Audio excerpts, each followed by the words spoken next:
You've probably heard about the sandwich technique in your career somewhere. We're going to take that and we're going to change it up a little bit for you. So typically what happens with the sandwich technique is that people, it's used in giving feedback. So you start with something positive, then give them the constructive feedback, and then end with something positive. But I want to look at it in a different way. So when you put together a sandwich, there's the stuff in the middle, and then there's the two pieces of bread.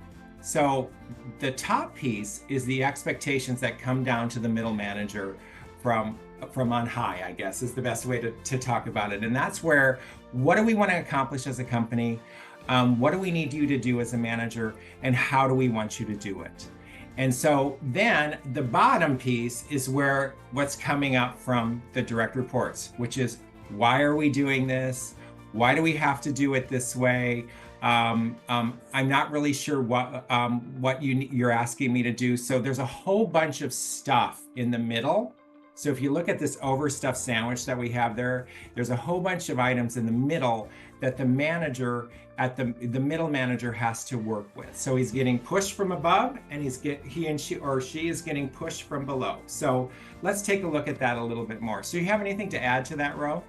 So with the sandwich analogy, and I think you described it perfectly, in the duality of the reporting structures, it's very important that in addition to having expectations from upper management and expectations from direct report, our middle managers are still responsible for their primary job functions as well. And sometimes when we look at the filling in the sandwich, we forget that it's more than just people management and monitoring expectations from upper management, but there are specific job requirements and responsibilities that that person is also responsible for, in addition to the meat, the lettuce, the tomatoes. It's kind of like the mayo of it all. So it holds everything together. But I really think that it's important that we understand some of the strategies for engagement and motivation to kind of help middle managers be successful.